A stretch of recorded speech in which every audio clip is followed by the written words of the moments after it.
Welcome back to another podcast of Road to Abundance. Today we have Jimmy Rex. Jimmy is super successful in with his men's group right now. Used to be very successful in real estate. So welcome to the podcast, man. Happy to have you. Hey, thanks for having me on, man. Awesome. So tell us a little bit more of what you do. What is exactly a men group? How did you get to create that? And a little bit more about your story. Yeah, no, so I mean, kind of backing into it, like you said, I started in real estate, and I did that for 17 years. Was number one agent in my county for a decade straight, and just sold a lot of houses, had a lot of fun with it and everything. And about 4 years ago, I sold the most expensive home ever in Utah. At that time, it was $32.5 million. Wow. Um, I made seven figures in less than 20 minutes, and it kind of just hit the peak of my career, and I knew I was done, right? And so at that time, I started thinking about what I wanted to do next, and I kind of started getting a little bit bigger with my podcast. I've been doing it for 7 years now. I've got 460 episodes, and about that time, I started getting some big guests on. I had Grant Cardone and Andy Frisella and some of these bigger influencers, Prince EA, and at the same time, I had a book come out. And so I had a lot of people started reaching out to me, basically just saying like, "Hey man, I don't know where to go next in life. Help me with this." And so I kind of leaned into that. I started kind of really putting a lot of time and effort into what I wanted to do next. And what I realized is what I do better than anybody. And I'm just blessed to be able to have this. But I have like the world's greatest group of friends. I got 15, 20 guys I consider just close best friends, like brothers to me. And everyone kept asking, dude, like, where do I find a group of guys like that? Like, all my friends are badasses too, like, all just crushing life and doing cool things. And so I kind of realized that part of my gift was that I'm really good at helping people connect and become friends. And so that's what I set out to do, is to start basically a program where I could help men connect on a deep level. And that's how I formed what is my coaching program now, which is called We Are the They. And we've been going now for about a year and a half, 18 months, almost exactly. And I coach now about 300 men. I coach over 150 women and about 25 teenagers as well now. Wow, that's beautiful, man. I do very similar work, and I'm gonna create a men's group around the end of the year and stuff. It's very inspiring to hear somebody like you, and I respect you, and that's why I wanted to have you on the podcast, because I see what you're doing, and the world's need that. And a really good friend that we have, Nuria, she was like, "You need to meet Jimmy." After she came on the podcast and we're in the platinum group together, she's like, "This guy reminds me of you. He's super successful." And that's when I reached out. I was like, "Okay, man, let's have him on the podcast." And what you're doing is amazing. Built a lot of good stuff, and now you're doing work that is really different.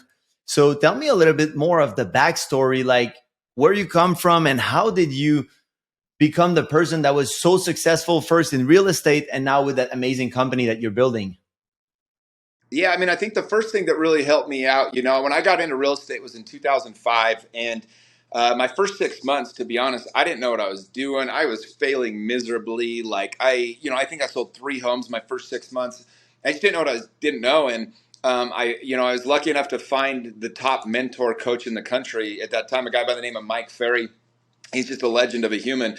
And he took me under his wing, started coaching with me, and by the end of that year, I'd sold 60 homes, and I just went all in, man. I just gave everything I had. I was working 70, 80 hours a week, and my second full year as an agent with one assistant, sold 98 houses, and it was kind of just off to the races. And at that point, I kind of started getting a lot of attention because I was doing things that nobody else was doing, um, and so from there, it just kind of took off. A lot of doors opened up to me. I think one of the things that's a huge advantage is if you have a lot of success at a young age, a lot of people want to be around you. They want to know what you're doing. They want to see what you're up to. They want to, kind of have you around them as well. And so I had all these amazing relationships that were forming, and I ended up getting in with some builders. And then I went, at the peak of my career, I went and got my master's degree from Arizona State in real estate so that I could, just know that much more than everybody else and just keep going with it. And so as it went on and on, I just kept getting these cool opportunities. And that kind of, as I built my business, brought on some amazing partners that allowed me to kind of have more free time. And that's where I started dabbling with some other things, with some coaching and other things. And then it made it a very seamless transition when I decided to do that. That's awesome. So from what I take from this part of your story, the thing that really shifted your identity from not really making it, not knowing where you're going, you did the shortcut of hiring a mentor that already walked the walk that you wanted to do. So you got someone successful in your industry and you just mirrored what he was doing, took lesson, and you were just coachable, and you applied what he was saying. Yeah, I mean, that's, I remember the first time I heard about this coach, I went to an event. It was a 3-day event, and each night they would give us a homework assignment. And I remember at day one, they're teaching us, and I'm like, man, this is so good. This is all the stuff I've always wanted to know. This seems so important. And I went home that night and I did the homework assignment, and I got like 3 leads. And I was like, wow, that actually works. So the next day, I remember I went and, and he was explaining, he said, most of the people in coaching, if they even apply half of what we teach, they average 40 to 50 home sales a year. And I'm like, what the heck? Like, how? And so I remember I was on a break, and there was 5 or 6 people sitting there, and they had these tags on around their neck that said that they were in the coaching program. And it was expensive. I mean, it was $1,000 a month. At the time, my mortgage payment was $900 a month. So it was more than my mortgage, I had $5,000 to my name maybe. And so I'm like sitting there, and I started talking to him, and I said, hey, does this coaching work? And they all was like, oh yeah, it definitely works. And I said, well, how much of it do you guys, do you do? He said, most people only do 50%. And one said like 50%. One said like 20%. And I said, I don't get it. If it works, why don't you just do it 100%? And they all kind of laughed at me, like I was the idiot. And I just remember thinking, like, if I go all, they're like, well, it's really hard, it's not that simple. And I just remember thinking, like, if I do this, if I go all in on this, I'm going 100%. Like, there's no other way to do this. And so when I signed up, I actually had to tell them to hold my credit card till I could pay it for a couple of weeks. I had a house that was going to close. And I just decided to go all in, man. And so it's exactly right. I mean, we can teach people all day long as a coach. I can teach these guys mindset and, leadership and discipline, all these different things. But at the end of the day, you've got to do the things. And if you do, you get that benefit. And if you don't, then really nothing's going to change in your life. Yeah, man. And that's true. Like, 2 things I want to circle back is, first, a lot of people get comfortable. That's why I guess they were laughing. It's like, well, if I make 100,000 or 200,000 a year, and I put 50% of the effort, and a lot of people get comfortable because they don't have enough compelling reason for the future. They're like, I'm comfortable at that. And a lot of people think they want to make $1 million until they get to 20K a month. And that's the zone that is comfort. It's like you can do almost whatever you want, kind of like if you come from no money, but you're not going to be hungry for more. And you just saw like the vision, the long-term thing of like, why wouldn't I just, since I'm paying for it, I should apply it 100%. And yeah, That's exactly right, man. yeah. And one of the things that I really like about your story, and that's an excuse, is probably you get this too. It's people are like, I'm not sure I have the money to invest right now. Let's say there's a coaching program for you, is like 1,000 a month. Let's say normal high ticket coaching would be like starting at 5K or whatever. People are like, I'm not sure I can invest that much. And you didn't find excuses. Your mortgage was 1,000 and you were ready to put 1,000 a month. And that's one thing that people don't do. They think that they can't afford it and the situation is not perfect, but that's when they need it the most. Like, what do you think about that? Like when people say, oh, I can't afford it, or I'm not ready to invest, or I'll do it later. Yeah, it's so hard, man, because, ultimately, and part of the problem is there is a lot of noise out there. There's a lot of, and at the end of the day, if you pick any program and you really dive in, you'll probably get something out of it. But there is a lot of bullshit out there. There's a lot of noise. And so I think a lot of people are afraid of getting burned.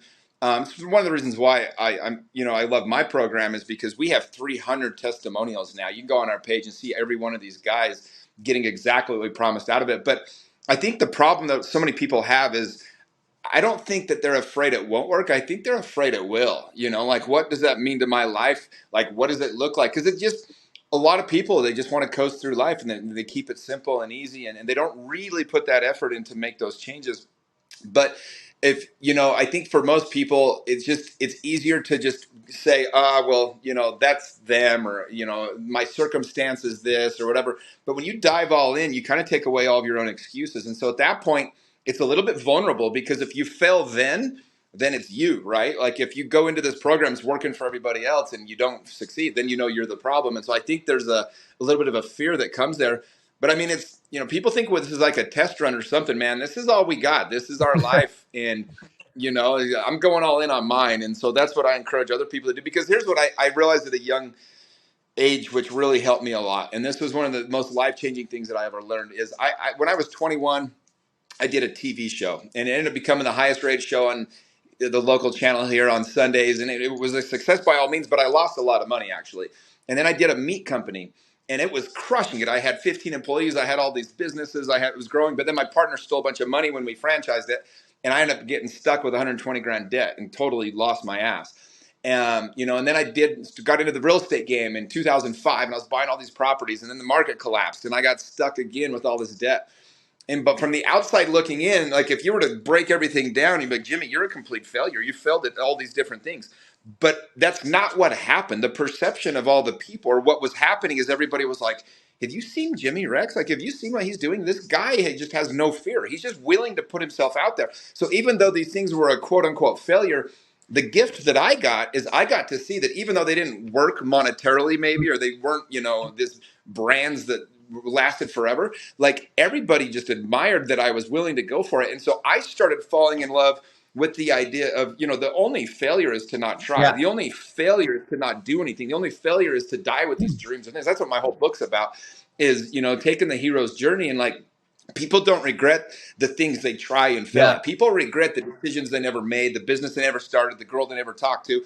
That's what regret looks like. And so I know very few people, like, no matter what it is, if you try something and fail, very few people regret having tried that thing. And, maybe they regret the way they did it or the partner they had or whatever else. But ultimately, you learn so much from that it's almost always works out as a positive. Yeah, totally, man. I do agree. Like failure is just learning curve. It's either you grow from it. It's not really a failure. And you're totally right. People are scared. They like to do what I call mental masturbation. It's like, I'm so good. I'm going to do all those projects. I'm going to do everything, but they don't actually do it because their fear is that if they fail, they're the only person to blame, and it would expose their weaknesses that they have in their eyes. So I did that for years. I was like, I'm so smart. So whenever I say I can do something, people believe it. And they're like, I see you being that big top guy. But until you do so, you cannot say that you failed or you didn't fail. It's like the excuses of, I'll do it when I have money. I need to find partner. I need to do this. But like when you put your neck out there like you did, and same thing, I went bankrupt. There's a lot of things that happened that could people see as failure, but it just led me to do what I do now. And that's why I'm so good at doing it, because I did all that work that maybe seems like failure, same like you, but at some point I gained so much from it. And it's right. A lot of people are scared that then they can't blame nobody, no the coach, not the industry. It's them. They failed and they didn't learn from it, and now they're scared. Yeah, it's exactly right, man. You nailed it on the head right there. So what would be like, tell us a little bit more, like, let's say in the group and stuff that, like, not to tell your program out there, not to give all the gems, but like kind of what is the mindset, the frame that you think that makes a big difference for people, and your best kind of advice for those people that are coming up? Yeah, no, there's a couple. I call it the 5 pillars of my program, and I'll try to kind of go through them real quick so you kind of get a feel for what that looks like. But number one is you've got to take a moral stand, and this is how you make true change. This is because what people join coaching, they join a program because they want to change something, right? Like something's off, something they want to get better, improve on, or whatever. Number one is you got to take a moral stand. So whatever thing that you're out of integrity on, if that's like that you need to stop drinking or lying or cheating on your spouse or cheating at work or whatever it is, like the thing that you're doing that, that's number one, is you got to make a moral stand, just decide that you're going to be a person of integrity. And the 3 things I say is you got to be vulnerable, authentic, and integrity. And the reason why is because when you're not, you can't trust the love you get, because every time you're celebrated, every time something good happens, you think to yourself, well, if they knew who I really was, they wouldn't love me. And Yeah. so all this love that you're trying to get, you don't even accept it. You don't even know it's coming in. And so that's the first step, is to, basically take a moral stand. Number 2 is to change your behaviors. Like, we know if we want a better life, we got to have better habits. And so really making changes in your life, changing the behaviors, changing what you do on a daily basis, the way that you're showing up. And that's what we help people get the skills to know what to do, know how to do it. And then the third part of that is to have a high level of accountability and coaching, right? Like, you have to have people in your world, you have to have people that are willing to help you with that, to like dive into that. And so if what we have is a community of men, and last night I went out to dinner, and I didn't even plan this. The restaurant I went to, there was 4 couples from my group that were all there having dinner together. It was freaking awesome. And this is a daily thing. These people are getting together. They're creating community, right? But having that high level of constant accountability is number 3, where you're holding each other accountable. And then number 4 is having that community, that brotherhood. You're having the support group. When you're doing stuff together, you don't go through anything alone. I just had a guy last week, his brother died. And he had over 50 guys reach out to him and message him and call him and contact him. And we started a GoFundMe for him and just all these different things. You have this community. You're like, shit, man, I'm not alone. Like, people actually care. These people actually love me. And so it's a huge part of the program. And then the fifth one is you got to find a mentor, right? For me personally, I hired this year Ed Milet as my one-on-one coach. He's been coaching me since December. He's where I want to be in 10 Yeah. years. And so for me, I hired the guy that's setting the model, and then I just copy what he does. And so, a lot of the guys in the program, we just set up a system. We show them what it looks like, where you want to go to, and then they can follow a blueprint to get there. So that's kind of the 5 pillars of my program. One of the things that I do differently than anybody else out there, in my opinion, is we really, I think a lot of people get stuck in indecision, they get stuck in fear. And so I do a lot of things that are very high adventure that scare you on a deep level. Like, we have them jump off this 300-foot rope cliff that's like jumping to your death and that catches you. We've been skydiving, we go paragliding. We've done Hape and Combo, some of these plant medicines. I'm taking 70 guys to go run with the bulls in July in Spain. We went to Iceland and did polar plunging and some things like that. I took a bunch of guys last year to the Bahamas. We swam with sharks in the open water, with tiger sharks and hammerheads and things like that. And so we're constantly doing things to push ourselves past the point of comfortability, because every time you exercise that muscle of pushing past fear, it's so much easier to do the next time. And so that's really, I think, one of the things that I do differently than other programs. But then we just have that community of men that really gets vulnerable and goes deep with each other. Yeah, community is really amazing. And that's one of the things why this year I did the Platinum of Tony Robbins.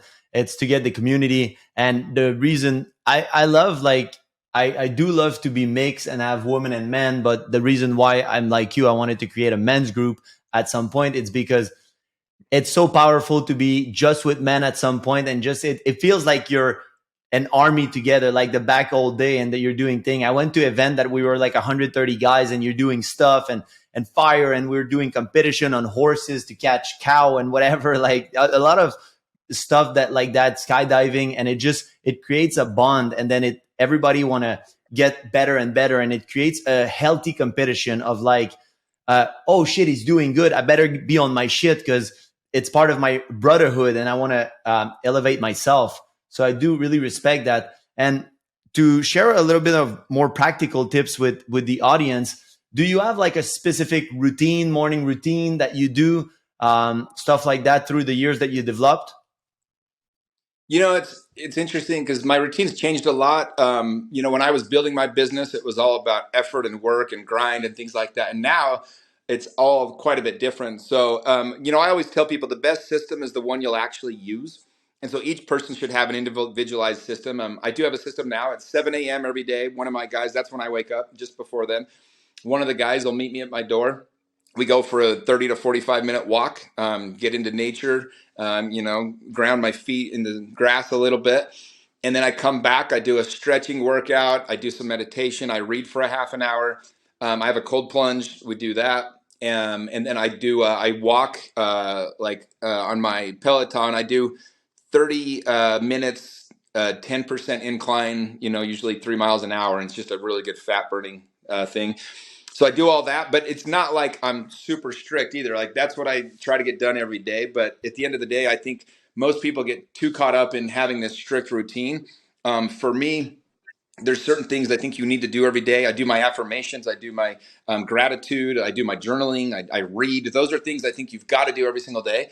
And so I just encourage people to figure out a way to do that, incorporate it, but don't be so strict that, you get caught up in and you miss a day and you're just like, oh, my whole routine's shot to shit. No, it's like you're doing those things to feel good. So just do it. If you miss it, do it again tomorrow, and, do it the best way you can for your schedule. Yeah, I love it, man. I love to hear that. Like, I created my own gratitude journal. I do it every day. I do all the cold plunge, all the same routine. And I love to see other men doing that type of behavior, because it breaks the hustle culture that you need to just work, work, work, work, and not take care of your mental space and your health.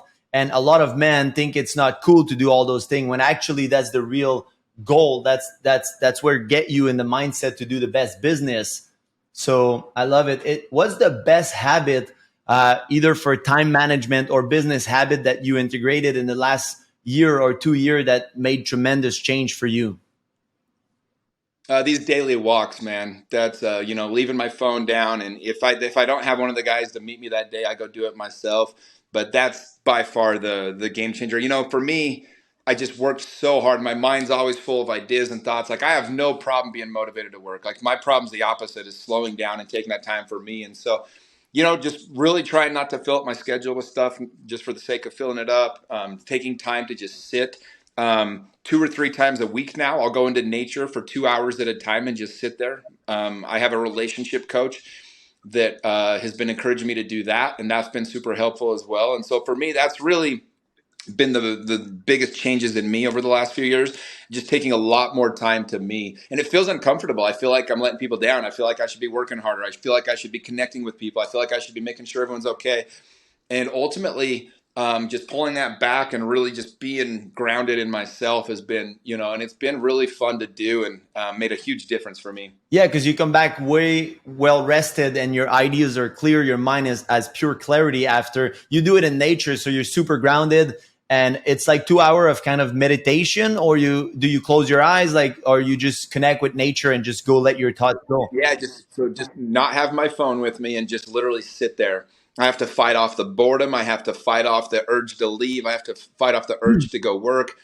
The urge, ideas will come to me, and sometimes I'll journal them and stuff. But it's hard for me, actually. It's super hard, but it's helping me to just be, just be more calm and just be. Yeah, one thing that you could try is the 4 day of darkness. If ever you're interested in that stuff, you go 4 day in the dark, no phone, no nothing, and it's just your mind. And Yeah, I actually signed up for it last year. I was going to go do it up in Oregon. I'm friends with Aubrey Marcus, and he had told me about it. And so I was going to do it. The problem is I booked it to do it last June, and I was like, as it was coming up, I was kind of like, what the hell's my problem? I'm not going to do this. I live in Utah. We only have like 4 good months out of the year where it's super nice. I was like, I'm going to go do this in January or February when it's shit here in Utah. And the truth is I'm a little intimidated still to do it, but it's definitely, I mean, I've paid for it. I can go do it whenever. I've got I got it set up. So I just got to decide when I'm going to go do yeah, that. if you're into psychedelic and stuff like that, I just came back from a retreat. I did ibogaine and bufo. Ibogaine is a different beast, man. If you want to try it, I'll send you the info. It's like changed my life. Like I do a lot of psilocybin journey, like a lot, like for spirituality and stuff. I tried other stuff, but ibogaine was next level up there. So it could get you ready for the 4 days in the dark. Cause yeah, that one could be intimidating. You're with yourself alone. It's I know. creating. Yeah, I mean, I've done Bufo, but I've never done Ibogaine, and that's the one that helps you get off like heroin and shit, Yeah, right? so there's a new study that is coming out for people like, because it's known for addiction and trauma and PTSD and all that stuff, but actually it does really rewire your brain. It was the first time that was on when I was on a psychedelic that I could feel my whole brain being rewired like in a positive way, and it did. I feel tremendous change for it. And yeah, it's recognized for that. But now with Andrew Uberman and all the biggest name in the industry, they're coming out with a new study that it helps everybody just purely to change your mind, activate all the neurotransmitter, like all the connection, neuroplasticity. So it's super cool. It's a big trip. It's like 12 hours. So yeah, man. Yeah, no, I try not to journey just a journey, but it's obviously the part of me that's a curious soul. I want to try everything, and so I'm interested. I'll say that, but it has to call me. Like when I Yeah. decided I was going to do ayahuasca, it took me 2 years before I felt called to actually go and do Yeah. it, and so I just want to always respect that. But yeah, man, that's cool. I commend you because that's a full thing for sure. That's the best way to do it. Instead of just chasing it, it's I wait that I have the calling. I'm just like you. Do you do you eat super healthy? What's your supplement routine, or like you're kind of like just flowing? Yeah, I mean, I have an executive assistant that's also a chef, so he makes me a steak every day for lunch. That's cool. For Yeah, and for breakfast I do muscle egg and like athletic greens, and so I have a pretty healthy start to my day.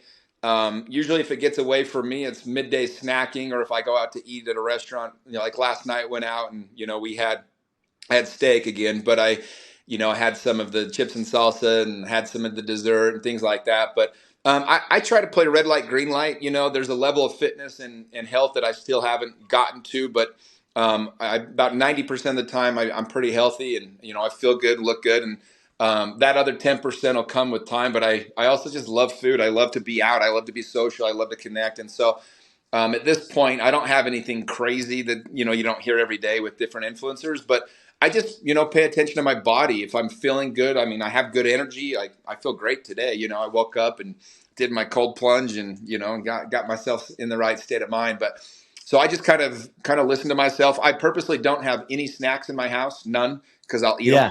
Yeah. I don't have Fully any junk food honest, in my I'll house. be cheating on the My diet. house is boring as hell. And so anyway, but that's kind of what I would say is kind of my health routine. That's awesome, man. And what's your top three book? Like for readers out there, I know when I was listening to podcasts, I always love to hear people like you that are very successful to give some books. Like some people like to read and getting started there. Yeah, man. So number one book, best book ever written for men is called The Way of the Superior Man. Yeah, David Data. Nothing compares. Yeah, I hired him as my one-on-one coach 2 years ago and had a chance to work with him, and he's incredible. Every man should read that book Yeah, yearly, honestly. The second book I would say is, I mean, I'm kind of boring, dude. These are books that everybody's read a million times, but like Think and Grow yeah. Rich. I mean, it just never gets old. I think one of the problems we have in society today is there's so much noise. There's so many avenues for people to get information. But and the third one I would recommend is my book. It's called "You End Up Where You're Heading: The Hidden Dangers of Living a Safe Life." And you can get it on Amazon. But Cool. I love it, man. That book takes you through the hero's journey So and it's the really shows you how. repeat the title is the hidden way. So it's called "You End Up Where You're Heading." And then the subtitle is The Hidden Dangers of Living a Safe Life. Awesome. That's amazing. And what would be, let's say, for the way of the superior man, what is the one takeaway that would be the most powerful for you? I have it right there. It's the book that I recommend to any men that want to get in a healthy relationship and also be a superior man, like want to be a best version of themselves. Because a lot of men, like I see you're very balanced, you're just like me and all that stuff. And it's beautiful to see men standing up and leading by example. And that book did change a lot of my perspective. So what is the one thing that you took that it's like you must know that from the book?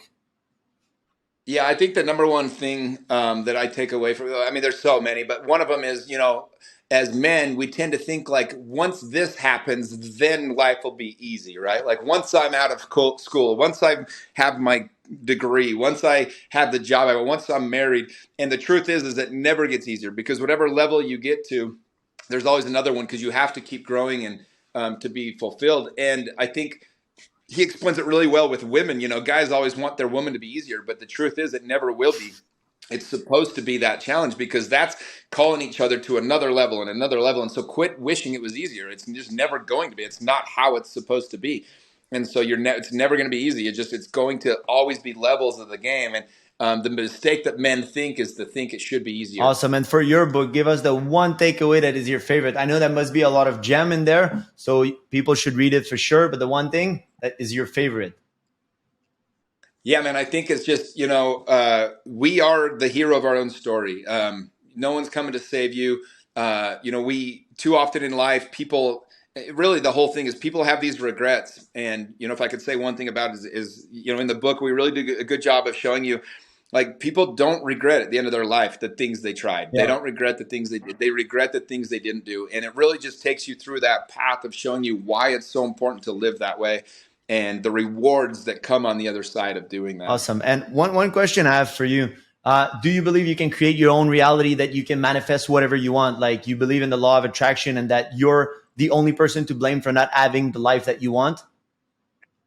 Yeah, I mean, we all are the designers of our own life. It's not that simple. A lot of it's subconscious level, but I think we all have the exact amount of money we think we're worth or we deserve. We all have the life we think we deserve subconsciously, right? Mhm. But bringing those things into your conscious mind is one of the most important things that you can do. And I can't say I want to be the best basketball player ever, and it's going to happen. Yeah. So it's not like you can just get whatever you want. But ultimately, when you get clarity on what it is that you truly are here to do, what your purpose is, then you can go about making that happen. Absolutely. Awesome. And I love it. Is there any question that I didn't ask that you want to talk about? A final word, something you want to say to people, like either business advice, life advice, anything like to finish the podcast with?